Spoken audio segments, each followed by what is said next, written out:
The stars were quiet that night, too quiet. In the dark stretch of the Orion Rift, space shimmered with the faint blue light of ion storms. Patrol ships of the Vrix Dominion glided between the clouds of charged dust, their hulls gleaming with cold precision. The Dominion was old, proud, a galactic superpower that had ruled this sector for 1,000 years. No one challenged them. No one dared to. Until something new appeared. At first, the signal seemed like a mistake, a faint blip on long-range scanners lost among cosmic radiation. But then it grew, stronger, clearer, too steady to be natural. The Vrix fleet commander, Admiral Zothran, leaned forward in his command chair. His 4 black eyes narrowed at the glowing holographic display before him. "Report," he hissed. "Unknown object approaching from Vector 7. No known transponder codes. Speed." The officer paused, his voice trembling. "Exceeds lightfold parameters. It's impossible, sir." Zothran's mandibles clicked with irritation. "Nothing is impossible, Lieutenant. Increase magnification." The screen shifted. The image clarified, pixel by pixel, and what appeared was not a ship, but a shadow. A massive black silhouette slowly moving through the void, its outline breaking starlight like a dark god rising from deep water. The bridge fell silent. Even the hum of machinery seemed to fade. "Distance," Zothran barked. 300 million kilometers and closing fast. "That size can't be correct," one of the analysts whispered. "It's over a kilometer long." The Admiral froze. A kilometer? That would make it larger than any known capital ship in the galaxy, even the ancient dreadnoughts of the First Empire. Then the transmission came. A single line of soundless code echoed through every comm frequency in the system. It was not Vrix, not any known language. When translated, it read, "Titan-class warship Erebus entering system. Do not engage." The words repeated once, then silence. Admiral Zothran stared at the message for several seconds before scoffing. "Arrogant primitives," he muttered. "Another upstart species thinking they can scare the Dominion." He gestured to his officers. "Charge plasma torpedoes, target lock, we will greet them properly." The Vrix fleet moved into formation, 40 ships, sleek and deadly, armed with weapons that had crushed empires. But as their engines roared to life, something strange happened. The Erebus vanished. Not in the sense of moving out of range, it simply wasn't there anymore. One moment, sensors detected it. The next, it was gone. No light signature, no warp distortion, nothing. Then a voice spoke through every ship in the fleet, not through the comms, but inside their systems. "Stand down." The voice was human, calm, female, commanding. It carried no threat, only certainty. Panic rippled through the bridge crews, systems flickered, engines sputtered, every targeting array shut down simultaneously. "EMP attack," one officer shouted. "Negative," another yelled back. "There's no power surge, it's as if our ships forgot how to fire." Zothran slammed a clawed fist against the console. "Reboot systems, I don't care what it takes, fire at will." And then, through the thick silence of space, the Erebus revealed itself again, just behind them. It hadn't jumped, it hadn't warped, it had simply moved faster than their sensors could register. Its hull shimmered like obsidian glass, absorbing every flicker of light around it. Red plasma vents pulsed along its sides, glowing like veins of molten fire. For the first time in his long military career, Admiral Zothran felt something alien to him, fear. He swallowed hard, opened fire. Dozens of torpedoes streaked through space, bright trails cutting through the darkness. They slammed into the Erebus's hull and vanished. The explosions bent inward, swallowed by a shimmering distortion field. "Direct hits," one gunner cried, "but no damage, no energy readings." Inside the human ship, Captain Helena Stroud stood calmly on her command deck. She was tall, composed, her silver hair tied back. Her voice was measured as she watched the incoming barrage. "Shields holding." "Unaffected, Captain." Helena nodded. "Send them a message, binary, old Earth format." Her communications officer smiled faintly and began typing. Within seconds, the alien fleet received a string of ancient human code. 1,001,100, 1,101, 1,001, 1,010,110, 1,101. The Vrix translator AI processed it automatically. The result appeared in bright red letters across their bridge displays. "Leave." Zothran's rage flared. "They mock us, fire everything." The fleet unleashed a full salvo, plasma cannons, ion beams, quantum disruptors. Space erupted into light. Inside the Erebus, the bridge remained calm. Helena's eyes never left the forward display. "Return fire," she said softly. From beneath the Erebus, two massive energy cannons rotated into position. They hummed with a deep, resonant vibration that made the entire structure tremble. Then they fired.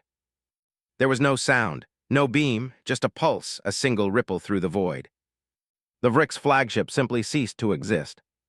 One moment it was there, the next it was gone, its atoms scattered like dust. The explosion that followed was silent and vast, a growing cloud of blue vapor where once a proud warship had floated. The rest of the fleet faltered. Half their ships broke formation, desperately trying to flee. But the Erebus moved like a predator. Kinetic rods fired at near-light speed tore through cruisers, splitting them open with surgical precision. Every time the Vrix ships tried to fire, their targeting systems failed, overwritten by an unseen algorithm. Human AIs were already inside their networks, learning, adapting, rewriting. Within minutes, 37 ships were reduced to debris. The remaining 3 went dark, engines disabled, weapons melted. Captain Stroud watched it all with quiet eyes. "Cease fire," she ordered. The void fell silent again. Only drifting metal and frozen bodies remained. Her first officer turned toward her. "Message to send back to Earth, Captain." She nodded. "Transmit mission log entry." He began typing. The message was simple. "First contact completed. Engagement successful. Enemy neutralized. No human casualties." Helena turned to the observation window. Beyond the wreckage, stars shimmered faintly, untouched by war. Her reflection stared back, calm, unshaken, but weary. "They'll come for answers now," she murmured. "Every species in this galaxy will want to know what we are." Her second officer, a young lieutenant, hesitated. "And what are we, ma'am?" Helena smiled, not kindly, but with a cold, ancient pride. "We're the species they left behind," she said. "The ones who learned to survive alone." She stepped closer to the glass, eyes fixed on the faint blue glow of a nearby star. "When they finally understand what they've woken," she whispered, "the galaxy will hold its breath." The Erebus turned slowly, its engines igniting in a deep crimson blaze. And as it vanished into faster-than-light space, the wreckage of 40 Vrix warships drifted quietly in its wake, the first warning to a galaxy that had forgotten what humans were capable of. And far across the stars, millions of alien sensors began to flicker alive, transmitting one terrifying headline across every known world. "Humanity's Titan-class warship makes first encounter. The galaxy holds its breath." The destruction of the Vrix fleet spread across the galaxy like wildfire. At first, no one believed it. The Vrix Dominion was one of the oldest powers in known space, merciless, disciplined, undefeated. The idea that 40 of their ships could vanish in minutes was dismissed as propaganda, a glitch, a rumor. But then came the evidence. Distress signals, wreckage fragments, encrypted transmissions leaked from terrified survivors. And above all, the last recorded message of Admiral Zothran, played again and again in war councils across 100 worlds. "They are not what we thought, not primitive, not mortal." Then static, then silence. In the chambers of the Galactic Council, chaos reigned. Representatives of 20 species shouted over one another, their voices echoing through the crystalline hall. "The humans must be stopped before they reach core space," shouted a Rithian general, his scaled face trembling with fury. "They're a newborn race, this is a bluff," hissed a cold-blooded Tavaran, her voice sharp like breaking glass. But the elder of the Lyrons, ancient, calm, and blind, only whispered, "Bluff. No, I have heard that name before. Humans. They were abandoned centuries ago, left to die on a backwater world." The hall went silent. "Abandoned," someone repeated. The elder nodded slowly. "Long ago, before the council was strong, we found a small, war-torn species on a planet they called Earth. They begged for aid. We turned away." Silence deepened, heavy as gravity. "And now," she continued, "they have returned, they remember." Meanwhile, in deep space, the Erebus sailed on. The ship was silent, its engines a soft red glow against the void. Inside, its crew moved with mechanical precision. They were human, but not the same humans who once lived fragile lives under blue skies. These were descendants of centuries of isolation, forged by war and loss. Every man and woman aboard Erebus carried the memory of a broken Earth, the hunger, the cold, the silence of extinction, and the oath never to be powerless again. Captain Helena Stroud stood in the observation deck, hands clasped behind her back, watching the debris of another Vrix scouting patrol drift past. Her second-in-command, Commander Hale, approached quietly. "They've started transmitting," he said. Helena turned slightly. "Who?" "The Council. They want to establish contact. Peace talks, they say." A faint smile touched her lips. "Peace talks after 40 ships." Hale hesitated. "They're afraid, Captain." "They should be." She turned back to the stars. The communication link opened hours later. A holographic image shimmered into being on the command deck, a tall, insectoid figure draped in ceremonial robes. It was the Council speaker, representing a coalition of 27 worlds. "Human vessel," the alien began, voice vibrating through multiple frequencies. "This is the Galactic Council. We demand explanation for your attack upon a recognized Dominion fleet." Helena's expression didn't change. "They fired first, we responded." That response annihilated an entire formation. Helena's eyes were calm, unblinking. "Then they should have fired slower." The alien hesitated, its mouth parts twitching. "You destroyed them without provocation. Such power cannot be tolerated. You risk destabilizing the balance of—" "Balance," Helena interrupted. Her tone was still polite, but her words cut like cold steel. "You speak of balance, yet you left our world to burn centuries ago. You watched as billions died. You called it a containment measure. Tell me, Speaker, how does that balance your morality?" The alien's form flickered. "Those were different times." "They were our times," she said softly, "and we remember." For a long moment there was silence. Then the alien spoke again, more carefully. "Human Captain, the galaxy cannot survive another war. Withdraw your fleet and submit your technology for review. The Council will grant you limited status as a developing race." Helena's gaze turned icy. "Developing. Your display of force is impressive, but our archives show your civilization still primitive in culture. You lack unity, governance, and the ability to—" The lights on the Erebus dimmed as power surged to its communication systems.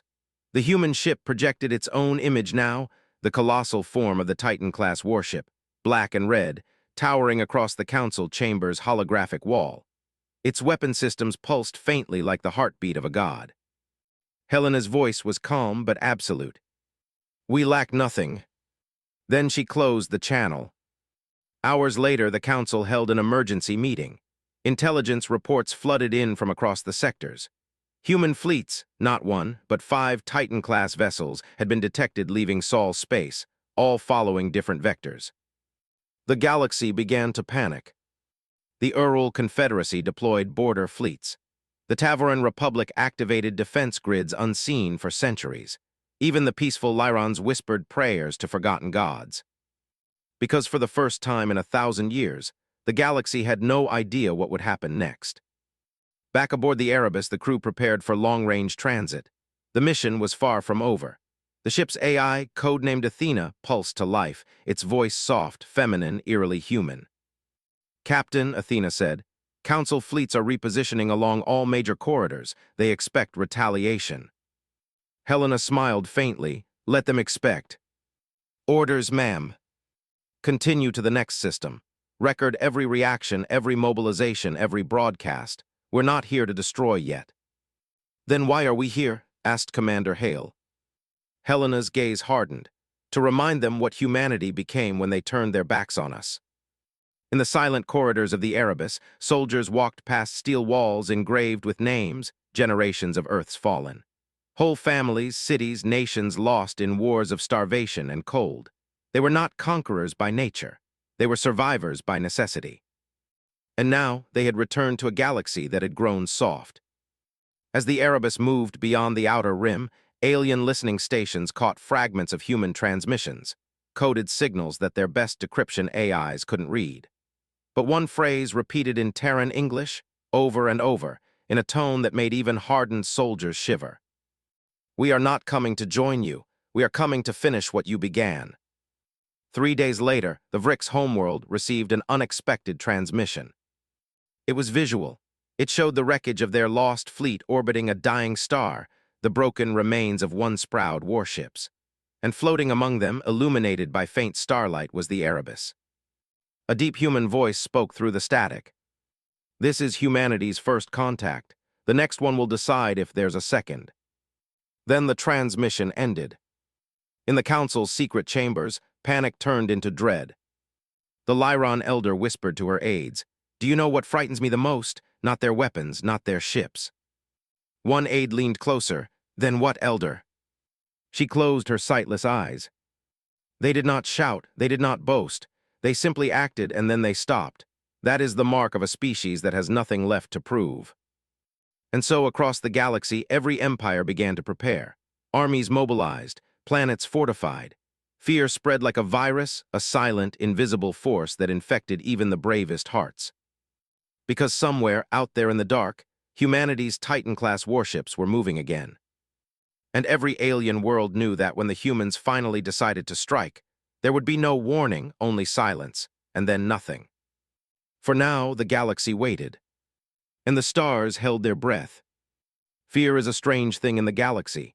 It spreads faster than light, carried not by sound or sight, but by silence. And in that silence, humanity grew stronger. Weeks had passed since the Erebus' first encounter. Every corner of known space whispered the same story. The black ship that came from the edge of nowhere, that destroyed a Dominion fleet like it was made of dust. Every government denied it. Every military commander called it exaggeration. But deep down, no one truly believed their own lies. In the great fortress world of Kareth, the leaders of 5 major empires met in secret. The chamber was carved from obsidian and lit by 100 holographic projectors, showing fragments of wreckage, proof of what had happened. The Tavaran minister slammed his clawed hand against the table. "We cannot wait. The humans must be eliminated before they build more of these Titans." The Ural fleet marshal hissed in agreement. "Our scanners show 4 additional vessels leaving Sol's space. If we don't strike now, there will be 10 by the next cycle." A nervous Lyron diplomat spoke softly.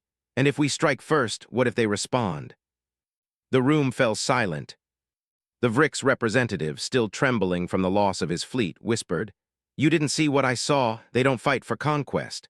They fight to remind us that we're prey." But fear rarely breeds wisdom. It breeds aggression. The Council's vote was unanimous. 5 empires, 5,000 ships, one plan. They called it Operation Celestial Spear, a coordinated strike meant to trap and destroy the Erebus before it reached the inner systems. Out in the cold void beyond the Orion Rift, the trap was set. The human ship had been tracked, or so they thought. Invisible satellites followed its iron trail through dead space, relaying data to the combined fleet waiting ahead. The armada was enormous: battle cruisers, dreadnoughts, carrier ships from every major world. Each commander believed that together nothing could defeat them. In the command center of the lead ship Valantrius, Admiral Serax of the Tavaran Republic prepared his forces. His face was calm, but his eyes betrayed doubt. "Status?" he asked.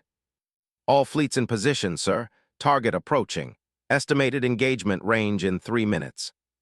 Shields at maximum. All weapons primed, on my mark." Then everything went wrong. The stars shifted. One by one, the fleet's sensors flickered, confused. Distances warped. Readings twisted. The target they thought was approaching suddenly appeared behind them. A black shadow stretched across the void, the Erebus. It was massive, silent, unhurried. It didn't decloak because it had never been cloaked. It had been there the whole time.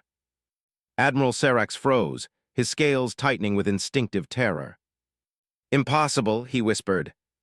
The human ship's voice came through every channel, the same calm, human tone that now haunted every admiral's dreams. "You aimed your spear at us. Now you face the storm you called." And then it began. The Erebus moved. For something so large it should have been slow, it was. It tore through formations like a blade through silk. The first salvo came from its spinal railguns. Hyperdense tungsten rods accelerated to near-light speed. They didn't explode. They simply passed through ships, punching holes so clean that some captains didn't realize they were dead until their decks vented into vacuum. The human AI, Athena, calculated every shot to perfection. Each projectile cut through command vessels, fuel carriers, communication hubs, decapitating the fleet in minutes. Alien commanders screamed orders into the void, but their systems were already failing. The Erebus interference field jammed every frequency, turning their voices into static. And then came the drones. Thousands of them, small, black, sharp-edged, each the size of a fighter craft. They moved in perfect harmony, weaving between ships, slicing through armor with precision beams. Admiral Serax watched in horror as his fleet fell apart piece by piece. "Fire everything," he roared. The sky erupted in light. Thousands of plasma bolts and ion beams converged on the Erebus, a storm of raw destruction. When the light faded, it still stood. The hull glowed red, molten heat swirling around it. The energy shimmered off its surface like water running down stone. Its armor, an adaptive nanometal, absorbed and redirected the energy, converting it into kinetic force. The Erebus turned that energy back on them. It released a shockwave that expanded outward like a silent roar. Ships shattered. Engines tore free. Entire formations disappeared in a wash of white fire. The Tavaran flagship cracked in half, its broken core spilling molten debris into space. "Retreat, retreat," voices screamed across the comms. But it was too late. Inside the Erebus, Captain Helena Stroud stood motionless. "Enemy resistance?" she asked. "Minimal, Captain," Athena replied. "Fleet command structures are collapsing. Estimated total losses 86%. Helena nodded once. "Recovered drone units, no pursuit, we've made our point." Her first officer turned to her, voice low. "Permission to ask, ma'am." "Go ahead." "Why let them live? The survivors will regroup." Helena's gaze was distant, her eyes fixed on the dying light of broken ships. "They need to live," she said quietly. "Fear spreads faster through survivors than corpses." In the chaos of retreat, Admiral Serax's damaged vessel limped away. Fire tore through its decks. He stared through the cracked viewport at the distant black shape of the Erebus, shrinking as it drifted back into the void. He felt something he hadn't felt in his entire life: humility. He whispered into the darkness, "We thought you were savages, we thought we were gods." He closed his eyes as his ship's reactor failed. "We were wrong." Hours later, across the galaxy, emergency transmissions flooded through every network. The Council reconvened, faces grim and silent. The Ural Fleet Marshal slammed his fist on the table. 5,000 ships, gone. Do you understand what that means?" The Lyron Elder whispered, "Yes, it means the gods have returned." Meanwhile, deep in the cold of interstellar space, the Erebus glided silently. Inside her command room, Athena's voice broke the stillness. "Captain, we have intercepted Council communications. They are mobilizing additional fleets. They call you the Destroyer of Kareth." Helena allowed a faint smile. "Titles don't matter, results do." "Do we engage again?" the AI asked. "Not yet. Let them prepare. Let them hope. The next time we strike, there will be no battle." Athena paused. "Then what, Captain?" Helena turned to face the stars, her reflection merging with the infinite black. "There will be surrender." The galaxy didn't sleep that night. Every species, from the icy moons of the Vrix to the glowing cities of the Lyron, looked up at their skis and wondered if somewhere out there, a human warship was watching them. No one spoke the word retaliation again, because retaliation means resistance. And the galaxy now understood, you cannot retaliate against extinction. The galaxy was no longer breathing. Every broadcast, every frequency, every holonet channel carried the same word: Erebus. Some spoke it with awe, others with terror, but all spoke it with silence afterward, as if afraid that even saying the name might summon it from the dark. In the great city of Orion, heart of the Galactic Council, the sky was never dark. Floating towers glittered like stars, and the air smelled of ozone and order. But that morning, when the Council assembled, the light above the chamber felt cold. The banners of 27 empires hung still, unmoving, as if even the air itself hesitated. Every leader had received the same transmission. The wreckage of Karath's defense fleet, the black warship drifting through the carnage, the human message. This is not war, this is balance. Now seated around a silver crescent table, the galaxy's most powerful rulers looked smaller than ever. The council speaker, a tall, four-eyed being whose skin shimmered like oil, pounded a hand on the table. They have attacked without provocation. This cannot stand. They must be brought to heel. No one answered. A slow voice broke the silence. 5,000 ships, said Elder Mira of the Lyron. They destroyed 5,000 ships in less than an hour. The speaker's voice faltered. A lucky strike. There's no such thing as luck in space, Mira whispered. Only preparation. The room fell quiet again. The hum of translation devices filled the emptiness. Finally, the representative from the Vrix Dominion spoke. His voice was hollow, broken. You still do not understand. They don't fight like us. They don't talk like us. They don't think like us. You see a warship, I saw a grave. A murmur spread across the chamber. A grave, the speaker repeated. Yes, the Vrix said, his black eyes distant. The Erebus isn't built for conquest. It's built for remembrance. Every hull plate is engraved with names. Entire generations lost on a planet we left to die. No one spoke. Across the stars, panic became policy. The Tavaran Republic declared full mobilization, recalling all frontier fleets. The Ural Confederacy ordered planetary blackouts, hopping to hide their worlds from human detection. The Rithian Syndicate began building underground cities, burrowing into their planets like insects fleeing the light. But the truth was clear. There was nowhere to hide. In the space of a single week, human scout drones appeared across 50 sectors, small, black, and silent. They did not attack. They simply observed. Every time one was detected, it vanished again, leaving only static and fear behind. A new phrase spread among soldiers and civilians alike. If you see a shadow in space, pray it doesn't look back. Meanwhile, in the black heart of the Erebus, Captain Helena Stroud sat in her command chair, reading intercepted transmissions. Athena, the ship's AI, projected them in front of her. Hundreds of council messages filled with fear, confusion, and blame. Helena watched in silence. Fear levels are spreading exponentially, Athena said. 37 planets have already declared martial law, civil unrest on 17 more. Good, Helena replied. Athena hesitated. You approve of chaos. I approve of honesty, Helena said quietly. For the first time, they're seeing the truth that peace built on arrogance was never peace at all. She leaned back, her voice softer now. They called us primitive, they left us to starve, and now they fear what their cruelty created. Captain, Athena said carefully, some human analysts on the outer colonies are concerned. They say we're becoming what they once were, the very monsters we fled. Helena turned her head, eyes cold as the void outside. No, we are the answer to monsters. Far from the warship, in the hidden corners of the galaxy, stories began to spread, stories that made even the bravest hesitate. A lone cargo ship drifting through the Vega Passage claimed it saw the Erebus appear beside it for exactly 7 seconds before vanishing again. The human symbol was burned into their hull afterward, without heat or damage, as if etched by light itself. An explorer from the Tavaran system sent a message before disappearing. They're not using warp, they bend it, the space around them obeys. And on one quiet moon in the Ural sector, a group of children claimed to have seen a star blink just once, and then fade forever. The Ural scientists laughed until they checked. The star was gone. At the next council session, fear had turned into madness. Humanity has declared itself our executioner, shouted one general. We must strike their home system before they strike ours. Do you even know where it is?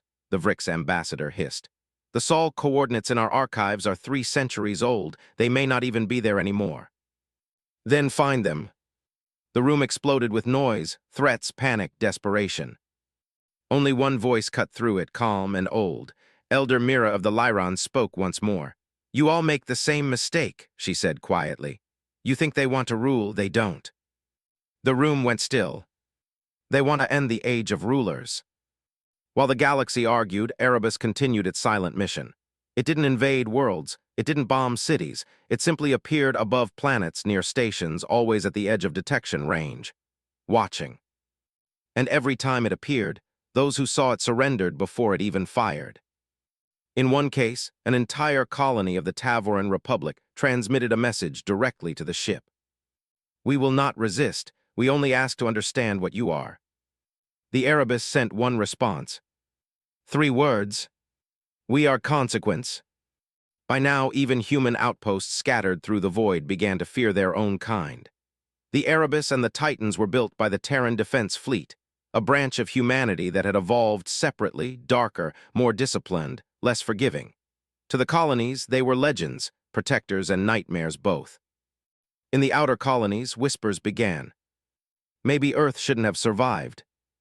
But Helena knew those whispers. She had heard them before, back when her ancestors begged for help and the galaxy turned its back. One night cycle aboard Erebus, Commander Hale found Helena standing alone at the viewport. Outside, the stars seemed dimmer, like dying embers. "Captain," he said softly, "the Council is collapsing. They've started fighting each other. No one trusts anyone anymore." Helena's reflection didn't move. Good, the old order must die before a new one can rise. "But how far will we go?" Hale asked. "How much blood until balance becomes tyranny?" Helena turned to him. Her face was unreadable, carved from stone and memory. "When Earth burned, we begged for balance," she said. "No one listened, so we built our own justice. The only difference between tyranny and justice," she added, "is who's still standing at the end." Across the galaxy, riots erupted. Empires turned on each other, fleets deserted. The fear of the Erebus had done what no treaty ever could. It broke the illusion of control. The once glorious Galactic Council now sent desperate messages into the dark. "To the human fleet, we request dialogue." No reply came. Only static. And somewhere, drifting through the silence, the Erebus continued its lonely path between the stars. Its engines pulsed softly, the heartbeat of a species that had been forgotten, and had returned to remind the universe of its greatest sin. By the end of that cycle, one truth had settled over the galaxy like dust on a grave. No one knew when the humans would strike again. No one knew what they wanted next. But everyone knew that the galaxy would never be the same. Because the moment humanity returned, the universe finally remembered how to fear. The galaxy was bleeding. Not from battle, but from fear itself. Every empire, every planet, every fleet lived under the same silent dread, the fear of when the humans would move again. For weeks there was nothing. The Titan warships had vanished. No transmissions, no attacks, no sightings. The Council dared to hope that perhaps the humans had finally stopped, but deep down no one truly believed it. Silence was worse than war. In the fortress world of Tyros Prime, the last remnants of galactic power gathered one final time. The chamber was dim, the air thick with tension and smoke from the fires that still burned outside the city walls. Half the delegates who had once ruled the stars were gone, their home worlds destroyed, their fleets scattered. Those who remained looked hollow, desperate, and afraid. At the center stood General Rethkarn of the Urul Confederacy, a warlord with scales the color of iron and eyes that glowed faint red. He slammed a clawed hand on the table. "We can't keep hiding," he growled. "Every time we scatter, they find us. Every time we run, they're already there. They're watching us, studying us." A Lyron diplomat shook her head.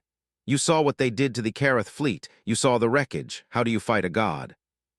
"We build our own," Reth answered. He motioned to the hologram above the table.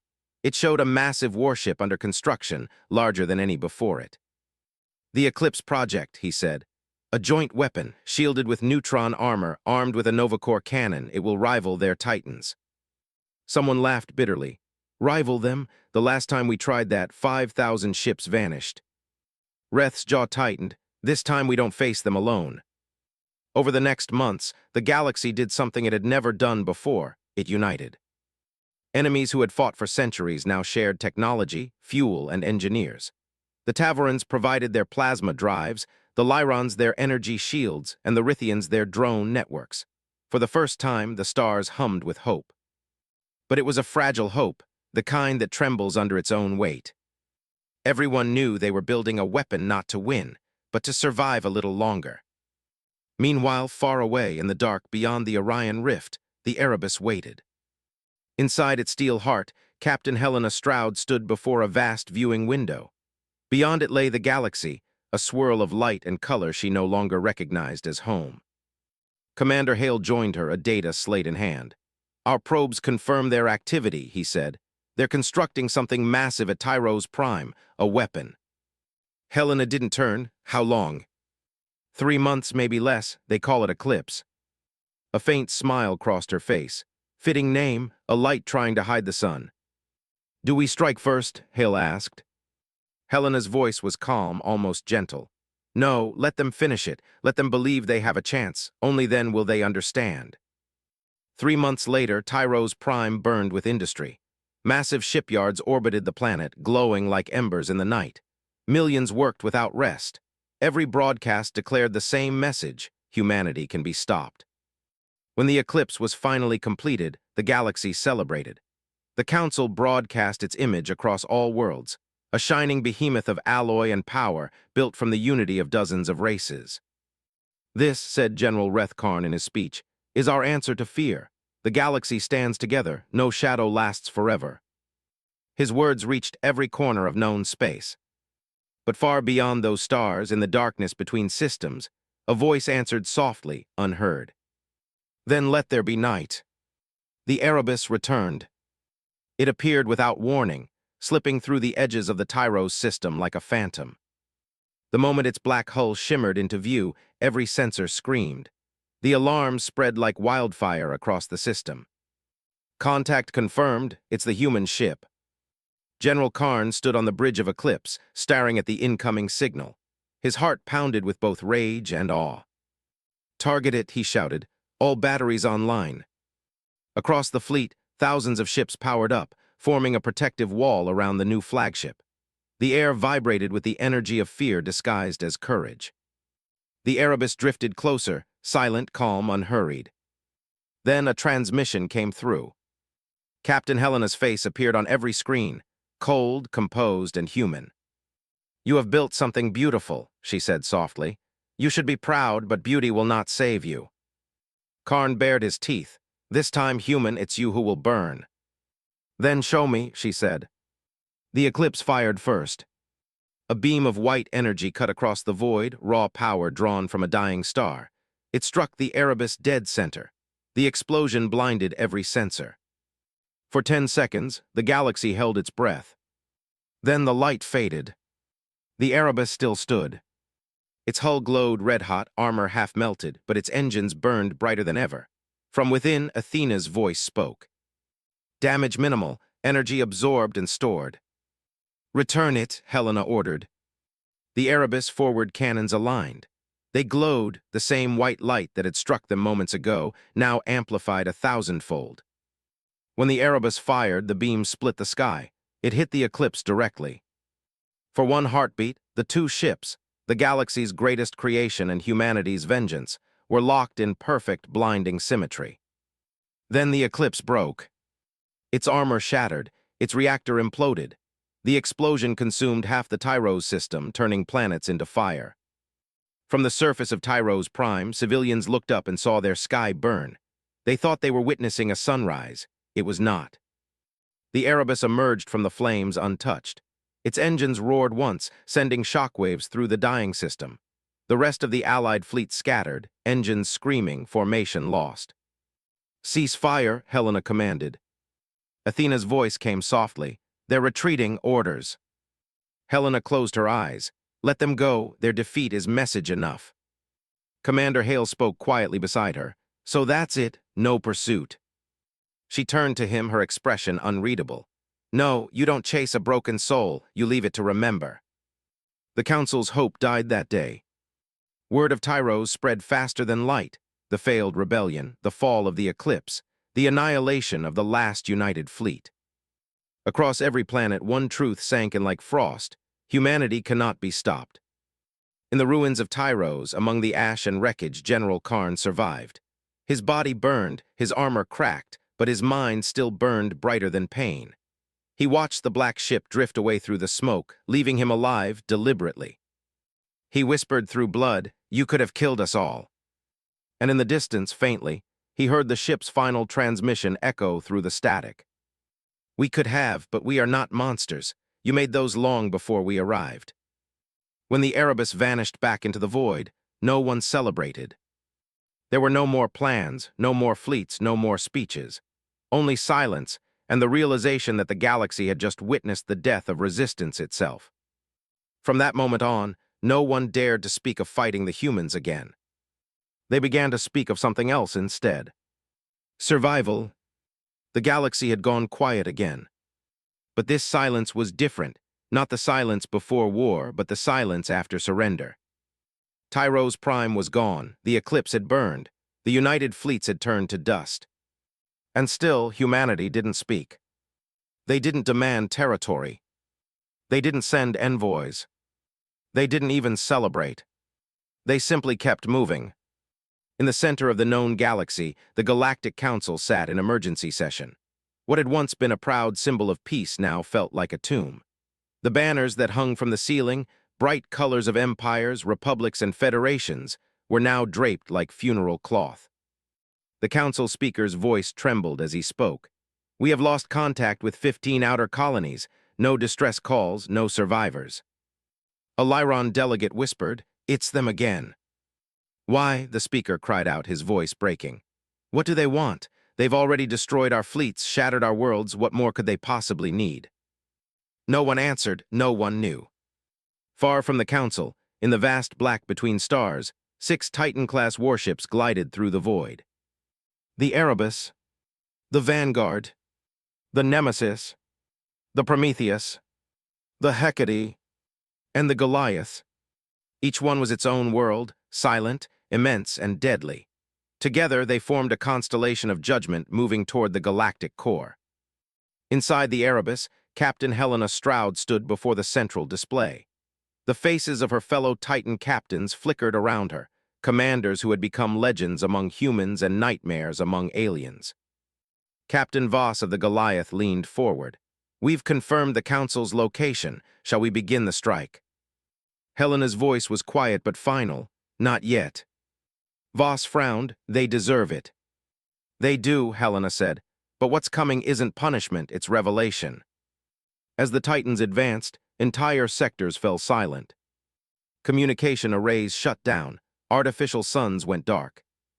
No human voice was ever heard, only the hum of their ships as they passed, like a funeral song for an entire galaxy. World after world watched the black giants move across their skis, blocking out the stars. Children cried. Soldiers knelt. Leaders hid behind fortresses that would never save them.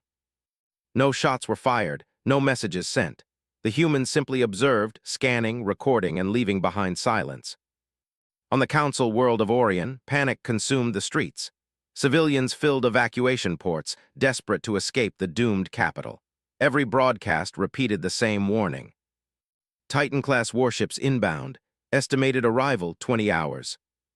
In the council tower, Speaker Vale tried to hold his voice steady. "Open all channels, try to contact them again."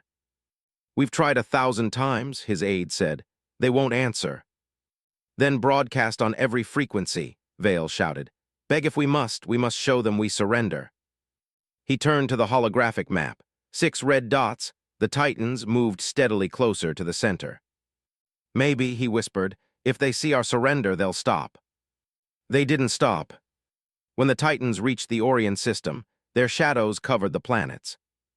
Millions looked up from the surface and saw black shapes the size of continents drifting through the clouds. The ground trembled as their engines roared, a deep, low vibration that shook the bones of every living being. Then, without warning, the Erebus transmitted one message across the entire system. "Evacuate now." For a moment, confusion replaced fear. The council hesitated. Then the sky turned red. A beam of energy from the Prometheus lanced down, not to destroy, but to carve. It sliced across the planet's surface, vaporizing old military bunkers, weapons factories, and orbital cannons. When the dust cleared, cities remained untouched. Helena's voice came through again, calm as ever. "We are not your conquerors, we are your correction." On the Erebus, Commander Hale turned to her, disbelief in his eyes.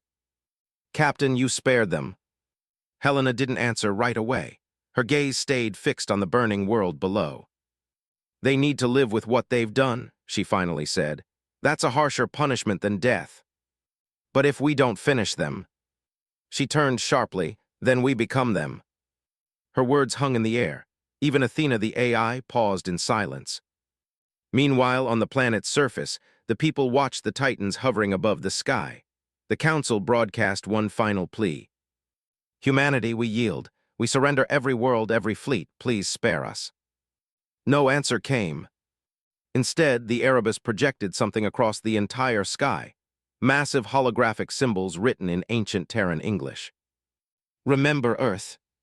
Billions watched as the message burned across the heavens. Then slowly, the Titans turned away. But their mercy was not peace. In the following days, hundreds of planetary networks collapsed. Human drones infiltrated every data core, rewriting codes, disabling weapons, shutting down communication grids. The galaxy's military backbone crumbled not through destruction, but through control. Every world woke to find their systems operating under a new directive. A single, human-coded line appeared on every government console. Aggression protocols permanently disabled. Peace is now mandatory. In the ruins of the council chamber, Speaker Vale stared at the message flashing on his own display. They've locked us out of our own defenses, he whispered. A Lyron delegate spoke softly. It's over. The war, the power, the pride, it's all gone. They didn't kill us, Vale said bitterly. They've made us live in their order. The delegate looked up through the shattered glass dome, where the black ship still glowed faintly against the stars. Maybe that's what we deserve. Across the stars, rebellions died before they began. No fleet dared to rise. No empire dared to rebuild. Humanity had not just defeated the galaxy, they had reprogrammed it. The Titans became myth. Children whispered about them in hushed tones, black giants who drifted through the void, watching, waiting. But among humans themselves, debate burned. On Earth's restored surface, leaders met in silence. Some believed they had gone too far, that mercy mixed with control was still domination. Others argued that the galaxy needed discipline, not forgiveness. Helena listened to them all, but said nothing. When asked why she didn't destroy the council, she finally answered. Because death ends pain, but guilt keeps it alive. In time, the galaxy began to rebuild, carefully, quietly. Trade resumed, planets reconnected. But above them all, the shadow of humanity lingered like a storm that never fully passed. Every alien leader, every soldier, every child knew one truth. The humans didn't need to rule to be feared. Their presence was enough. Their silence was louder than any war. Inside the Erebus, Helena stood before the viewport once more. The stars reflected in her eyes like cold fire. Commander Hale approached. We've restored balance, he said. The council is broken, no more fleets, no more wars. Helena nodded, but her face was unreadable. Was it worth it? He asked quietly. She didn't answer right away. Her voice came soft, almost a whisper. We gave them peace, but peace is never free. Someone always pays. Who pays this time? Hale asked. Helena turned away, her eyes fixed on the Earth hologram rotating before her. We do, she said. Outside, the 6 Titans drifted through the endless dark, silent and eternal. They carried no flags, no songs, no pride, only the quiet promise that what was once forgotten would never be forgotten again. And as they vanished into the void, every world that once called itself powerful learned the same, terrifying truth. Humanity hadn't conquered the galaxy. They had corrected it. The war ended, but peace never felt so heavy. Across 1,000 worlds, skies once bright with fleets were now empty. The great cities that had shouted their glory now whispered. The galaxy lived, but it lived in the long shadow of Earth. Every planet had the same story. The day the Titans came, the day they left, and the silence that followed.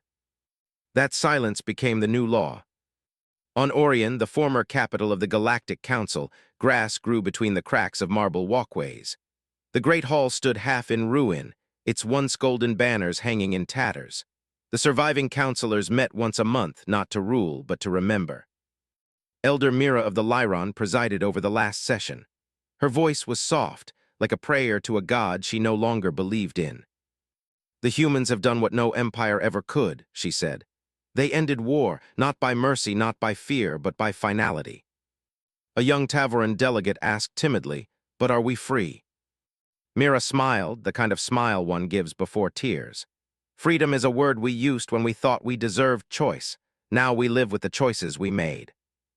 The hall fell quiet again. Outside, the wind carried dust through broken glass. Meanwhile, deep in space, the Titans drifted in formation around a pale blue world, their home. Earth. It had taken centuries for humanity to reclaim it from ruin. The scars of old wars had healed, replaced by forests and oceans that shimmered once more. Cities glowed softly beneath the clouds, powered by clean energy and silence. From orbit, Earth looked peaceful. From the Titans, it looked sacred. On the Erebus, Captain Helena Stroud stood on the bridge, her reflection caught against the endless curve of her planet. Commander Hale approached quietly. "Council transmissions are gone," he said. "The last of them disbanded, no remaining fleets, no rebellion." Helena didn't move, and the colonies. "They rebuild under our code. Trade, medicine, knowledge all shared, no armies." "Good." Hale hesitated. "They fear us more than they live for themselves." Helena turned. Her eyes were tired but steady. "Then we've done our job." "Is fear really peace?" he asked. She didn't answer immediately. Her hand rested on the steel railing as she watched clouds drift over Earth. "Fear keeps the gun holstered," she said at last. "Maybe one day that will be enough for peace to learn how to breathe." On distant worlds, the humans became legends. In taverns and classrooms, people spoke of the Titans like ancient gods who had punished arrogance. Some called them saviors, others called them monsters. But everyone agreed on one thing: they ended history. No wars, no conquests, no revolutions, just silence and rebuilding. On Vrix Prime, once a warlike empire, children learned about humanity in their schools. They were shown hollows of the Erebus, its black hull towering like a mountain against the stars. Teachers didn't call it an enemy or a hero. They called it a warning. In one classroom, a young Vrix child raised her hand and asked, "Teacher, why did the humans forgive us?" The teacher paused for a long time. "Because," she said, "they learned long ago that killing doesn't erase pain, it only passes it on." The child tilted her head. "But will they ever come back?" The teacher looked out the window at the faint glow of a human patrol drone high above the atmosphere. "They never left," she whispered. Back on Earth, humanity watched in silence. Cities no longer had presidents or kings. The Titan captains formed the Council of Guardians, a small circle dedicated to maintaining balance, not power. They ruled not with force, but with observation. No one cheered for them, no one worshipped them, they didn't want either. Inside the Erebus, Athena, the ship's AI, came online softly.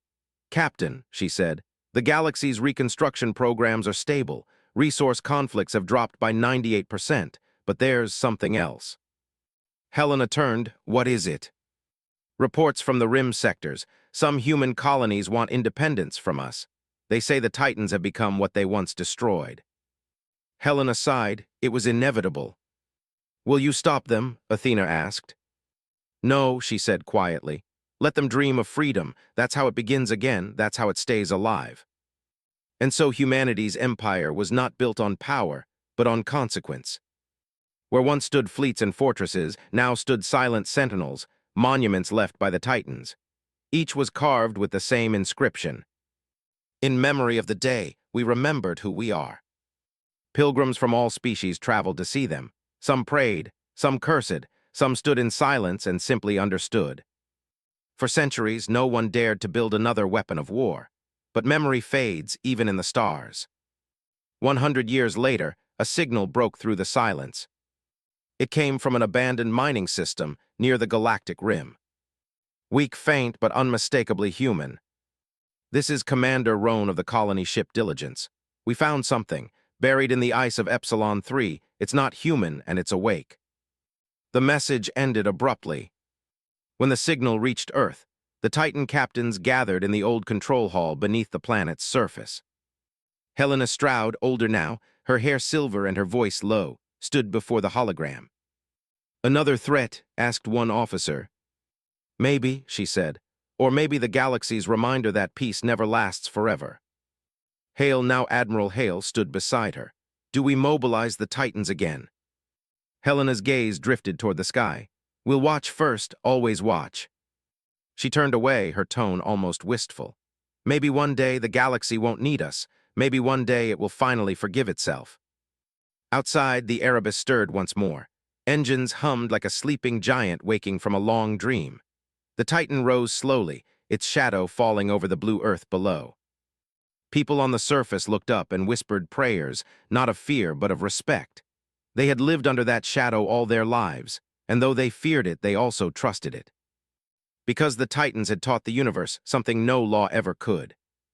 Power without purpose is nothing, but purpose without mercy is worse. As the Erebus turned toward the stars, Helena's final transmission echoed through every world. We are humanity. We came from ashes, and we will return to them. But before we do, we will make sure the stars never burn the innocent again. And with that, the Titans vanished into the black, engines leaving trails of crimson light across the void. The galaxy watched them go, hearts heavy but hopeful. For the first time in 1,000 years, there was no fear, only quiet understanding. Humanity had become more than conquerors, more than saviors. They had become the balance the galaxy once refused to be. And as silence returned once more, the oldest story in the universe began again. Not of destruction, but of memory. Because some legends do not end. They simply wait in the dark, until they are needed again.